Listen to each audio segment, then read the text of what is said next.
우리가 역사를 알아야 합니다. 역사를 알아야 우리의 정체성을 알 수 있습니다. 성경도 마찬가지예요. 그 하나님의 역사를 알아야 우리는 그 하나님의 역사 속에 어떤 사람들인가 우리의 정체성을 알 수 있습니다. 자, 이 그림은요, 레오나르도 다빈치의 숲의 고지라는 제목의 그림입니다. 레오나르도 다빈치는 당시에 화가이자 과학자이자 의사이자 천문학자이자 모든 면에 있어서 다재다능한 박사입니다. 그런데 이렇게 수학자이면서 원근법을 주로 사용했던 이 화가가 왜 그림을 이런 식으로 그렸을까? 많은 그 연구가들이 화가들이 이걸 연구한 결과 결론 내린 게 뭐였냐면, 이 그림은 레오나르도 다빈치의 연습 습작이다. 레오나르도 다빈치 이름을 빌려서 누군가 그림을 그린 위작이다. 여러 가지 학설이 있었어요. 그런데 연구 끝에 왜 그림을 이렇게 비대칭으로 원근법도 전혀 지키지 않고 그렸는지 알게 됩니다. 레오나르도 다빈치는요, 그림 그려달라는 부탁을 받고 그 그림이 어디에 걸리는가를 생각하고 그 그림을 보는 청중들의 시각을 의식해서 그 시각에 맞춰서 그림을 그린 겁니다. 이렇게 보면 원근법이 제대로 드러나면서 이 레오나르도 다빈치가 왜 그림을 이렇게 그렸는지 알 수 있습니다. 우리도 성경을 볼 때 이 성경을 보는 관점이 잘못되면 아무리 들여다봐도 결국 잘못된 해석을 하게 된다는 거예요. 잘못된 해석은 잘못된 행동을 하게 되고 그 행동에 대한 책임을 져야 하는 상황을 맞이한다는 것을 이야기하고 있습니다. 자, 이 열왕기서가 쓰여질 당시 이 배경은 이스라엘 백성들이 포로로 끌려간 상태입니다. 한참 그들의 역사가 끝나고 난 뒤에 이제 선지자가 그 역사를 바라보면서 이 성경을 기록하는 거죠. 하나님의 관점에서 이 성경이 기록됐다라는 것을 이해하고 늘 우리는 말씀을 봐야 합니다. 우선 오늘 말씀의 시작이 되는 이 당시의 배경을 먼저 보도록 하겠습니다. 1장 1절에 보면요, 지금 상황이 어떤 상황인지 설명하고 있습니다. 다윗이 나이가 많아 늙으니 이불을 덮어도 따뜻하지 아니한지라. 이 말인즉슨 이제 다윗이 자신의 고단했던 삶을 마무리해야 할 단계에 다다랐다는 걸 이야기합니다. 이불을 덮어도 따뜻하지 않아요. 그러면 그 다음 수순은 뭐가 맞죠? 하나님 품에 안기는 거예요. 그런데 다윗이 그렇게 쇠약해지는 모습을 보고 그 신하들이 무슨 생각을 했는가 하면 2절 보면 그의 시종들이 왕께 아뢰되 우리 주 왕을 위하여 젊은 처녀 하나를 구하여 그로 왕을 받들어 모시게 하고 왕의 품에 누워 우리 주 왕으로 따뜻하시게 하리이다 하고, 왕의 몸이 이제 기력이 다 해서 따뜻하지 않으니 젊은 처자를 아내로 맞이해서 몸을 따뜻하게 데우면 좋겠다라고 신하들이 그렇게 생각을 하고 여인을 한 명 들여보냅니다. 이 이야기는 지극히 개인적인 이야기잖아요. 그런데 또 왜 성경에까지 이걸 기록했을까? 여기서 성경이 말하고자 하는 건 이겁니다.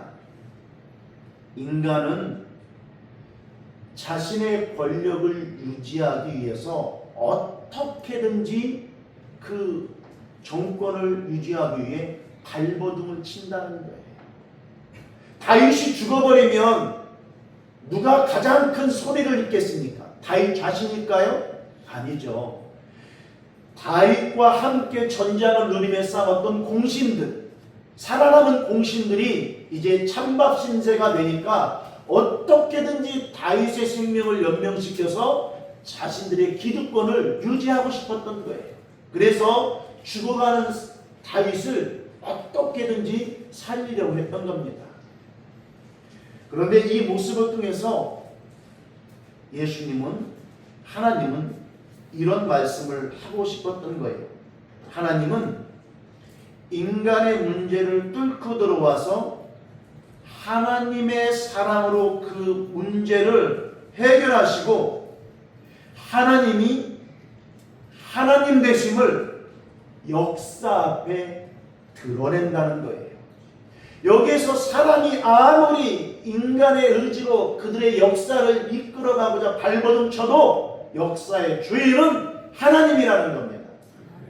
자, 그런데 이렇게 다윗이 죽어가는 모습을 보고 발빠르게 움직이는 세력들이 있습니다.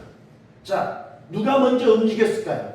당연히 차기 왕권을 획득할 왕자들이었겠죠.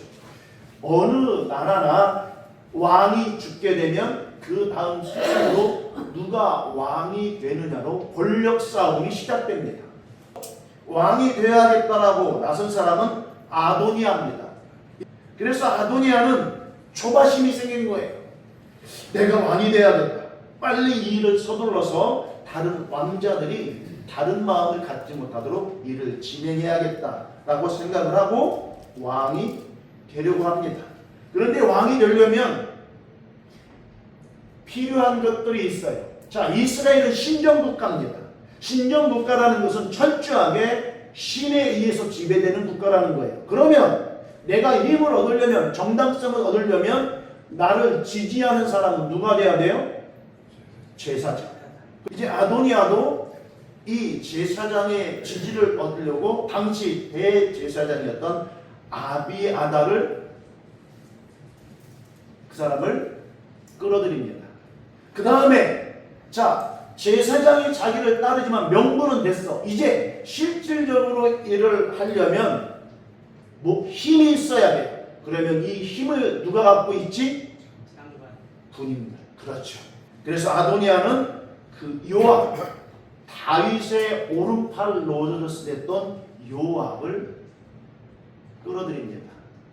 그래서 아도니아는 요압과 아비아달을 자기 사람으로 만들어서 이제 쿠데타를 계획합니다. 그런데 이와 대립되는 세력들이 있어요. 그게 누군가 하면 솔로몬입니다. 자, 솔로몬은 누가 지지하는가 하면 제사장 사독이 지지하고 그 다음에 나단 선지자가 지지합니다. 그리고 다윗에게는요 분하야라는 호위대장이 있어요. 이제 아도니아가 어떻게 할 것인가 구체적인 계획을 수립해야 합니다. 이스라엘에 발견돼서 그 사람들을 모아듭니다. 그리고 왕자들도 초청합니다. 그리고는 거기에서 자신이 임의로 왕에 옹립하려고 합니다.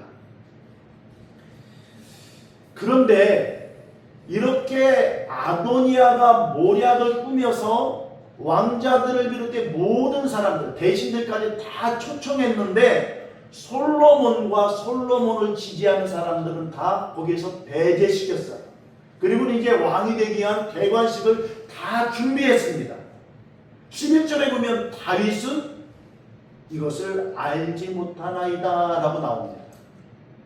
다윗은요 나이가 많이 이제 들어서 곧 죽게 되었고 돌아가는 정세를 전혀 모르고 있습니다. 오히려 이 상황을 이용해서 아도니아는 왕이 되려고 하는 거죠.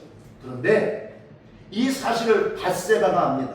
그래서 밧세바와 나단이 함께 지략을 짜죠. 어떻게 하면 이 급박한 상황 속에서 솔로몬을 왕에 등극시킬까? 먼저 밧세바가 나단과 이렇게 하기로 계획을 짜는데, 첫째, 밧세바 당신은 왕한테 가서 왕이 건강할 때 이전부터 계속 나에게 나의 아들 솔로몬을 왕위에 옹립시켜준다고 약속하지 않았습니까? 그런데 왕이시여, 지금 아도니아가 스스로 왕이 되려고 하고 있습니다. 어쩌면 좋습니까? 그렇게 말할 때 내가 바깥에 있다가 우연히 그곳에 서 있는 것처럼 해서 당신의 말에 힘을 실어주겠습니다. 그리고 왕의 허락을 받아 솔로몬을 왕위에 옹립시키도록 하겠습니다. 그대로 일이 진행을 합니다. 그대로 일이 술술술술 진행이 됩니다. 그러자 다윗이 이제 솔로몬을 왕위에 세우라고 하고 기온 시내가에서 기온샘에서 왕위를 세우는데 그 자리에 솔로몬을 자신이 탔던 노새를 태워서 가라고 말을 합니다. 노새는요, 암말과 수컷 당나귀를 교배해서 만든 게 노새예요. 그런데 다윗이 자신의 노새를 내어줍니다. 이 말인즉슨 백성들에게 이제 나의 후계자는 솔로몬이라는 것을 이 시각적으로 보여주는 행위입니다. 그러면서 솔로몬이 이제 기온샘에서 왕으로 책봉됩니다. 이 소식이 아도니아에게 알려집니다. 그러자 아도니아를 왕으로 옹립하려고 했던 사람과 그리고 아도니아가 왕이 된 걸 축하하기 위해 모였던 사람들이 다 뿔뿔이 흩어집니다. 이제 상황이 역전되어 버렸으니 자신들의 이 생명을 연명하기 위해서는 그 자리를 빨리 피하는 수밖에 없었죠. 그래서 다 뿔뿔이 흩어집니다. 아도니아도 이 상황을 파악하고 살아남기 위해 제단 뿔을 붙들고 솔로몬에게 목숨을 구걸합니다. 솔로몬은 아도니아를 살려주죠. 자, 그러면 솔로몬이나 아도니아나 다 자신들이 갖고 있는 지략으로 왕이 됐는데 누가 정말 옳은 방법으로 정당하게 왕이 됐습니까? 솔로몬이요? 우리는 솔로몬이 좋은 사람이라는 걸 이미 답을 알고 있기 때문에 솔로몬이요 라고 말을 하지만 이 당시에는 누가 옳다라고 생각할 수 있을까요?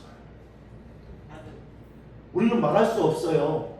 실패하면 역적이지만 성공하면 성공하면 혁명이에요. 아도니아가 성공했으면요. 자, 그러면 우리는 그 근거를 어디서 봐야 할까요? 자, 세계의 역사는 그 근거를 뭘로 보죠? 성공했느냐 실패했느냐로 봐요. 성공하면 혁명이고 실패하면 역적인 거예요. 그러면 성경은 뭘로 볼까요? 자, 솔로몬이 왕이 된 이유는요, 역대상 22장 8절 9절에 보면 이렇게 말씀합니다. 여호와의 말씀이 내게 임하여 이르시되, 자, 하나님의 말씀이 누구에게 임했는가 하면 다윗에게 임했습니다. 하나님이 다윗에게 이렇게 말합니다. 보라, 한 아들이 내게서 나리니 그는 온순한 사람이라. 내가 그로 주변 모든 대적에게서 평온을 얻게 하리라. 그의 이름을 솔로몬이라 하리니 이는 내가 그의 생전에 평안과 안일함을 이스라엘에게 줄 것임이니라. 자, 솔로몬이 왕이 될 것을 누가 말해줬어요? 하나님. 그렇죠. 하나님이 솔로몬을 선택함으로 인하여 그 아도니아의 계략이 실패로 돌아가도록 하나님이 역사하신 거예요. 그런데 아도니아는 무엇을 근거로 왕이 됐는가 하면 열왕기상 1장 5절에 보면 이렇게 말합니다. 그때 핫깃의 아들 아도니아가 스스로 높여서 이르기를 내가 왕이 되리라. 아도니아는 어떻게 왕이 되려고 했죠? 스스로. 하나님의 말씀에 근거한 것이 아니라 스스로.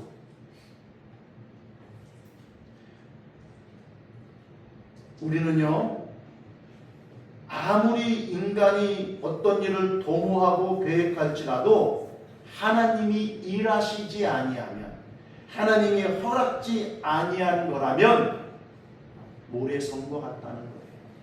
하나님이 말씀하셔야 그 말씀이 우리의 삶의 근거가 되어야 우리의 삶 속에 하나님의 말씀이 우리에게 역사로 일어난다는 겁니다. 역대상 22장 8절에 봅시다. 이 하나님의 말씀이 내게 임하여 라고 다윗에게 하나님이 말씀하셨는데 다윗은 이제 오늘 열왕기상 1장 30절에 밧세바에게 이렇게 말합니다. 내가 이전에 이스라엘 하나님 여호와를 가리켜 내게 맹세하여 이르기를 내 아들 솔로몬이 반드시 나를 이어 왕이 되고 나를 대신하여 내 왕위에 앉으리라 하였으니 내가 오늘 그대로 행하리라. 자, 다윗도 임의적으로 솔로몬을 왕위에 옹립시킨 게 아니에요. 누구의 말씀대로? 하나님의 말씀대로. 그런데 여기 말씀이라는 것은 히브리어로 다바르라는 뜻인데 이 다바르라는 뜻은 두 가지 뜻이 있습니다. 첫째 말씀, 두 번째 역사, 사건. 즉 하나님의 말씀은 선포되면 반드시 역사가 된다라는 뜻입니다. 이 말씀의 의미는요, 그냥 입으로 선포되어지는 것만 의미하는 게 아니라고요. 하나님의 말씀 다발은요, 선포되어지면 그대로 이루어지는 것까지를 포함하는 것이 히브리어의 다바르 말씀입니다. 우리 사랑하는 성도님들, 말씀이 나의 삶의 역사가 되는 은혜가 있기를 축복합니다. 언약을 붙잡으면 아멘. 언약을 붙잡으면 말씀이 내 삶의 사건, 역사가 되도록 순종하십시오. 예담아, 말씀이 역사가 된다는 것 믿어? 믿어? 근데 왜 우리는 말씀을 보고 내 삶을 살아가지 않을까? 왜 기도하지 않고 삶을 살아갈까? 왜 그럴까? 둘 중에 하나겠지. 믿지 않거나 너무 익숙하거나. 자, 제 아들이 예담이가요, 우리 아빠 목회하는데 힘들지, 참 고생 많이 하셔. 그러니까 다 내가 알아서 해야지. 학비도 내가 알아서 벌고 책값도 내가 알아서 보내야지 하고 쉬는 날 노가다를 나갑니다. 그러다 노가다가 다리가 뚝 부러졌어요. 참 지혜롭습니까? 미련합니까? 누구한테 말하면 돼요? 그렇죠. 웃기죠. 근데 우리는 웃기게 살아가요. 하나님께 말하면 된다는 걸 아는데요, 다 내가 해요. 그리고 언제 하나님께 찾아오죠? 다리 부러졌어요. 하나님, 내 다리 부러졌어요. 아파요. 오늘 아도니아도 솔로몬도 둘 다 공통점은 자신들이 갖고 있는 지략으로 왕이 되려고 했다는 겁니다. 그런데 그 동기가 중요한 거예요. 솔로몬은 하나님의 말씀에 근거해서 왕이 되었고 아도니아는 자기 스스로 왕이 되려고 했습니다. 그러자 자기 스스로 왕이 되려고 했던 아도니아는 말씀이 역사가 아니라 말씀이 심판이 되었고, 말씀을 근거로 왕이 되려고 했던 솔로몬은 말씀이 역사가 되었습니다. 우리 사랑하는 성도님들이 언약을 붙잡음으로 말씀이 역사가 되는 은혜가 있기를 축복합니다. 아멘.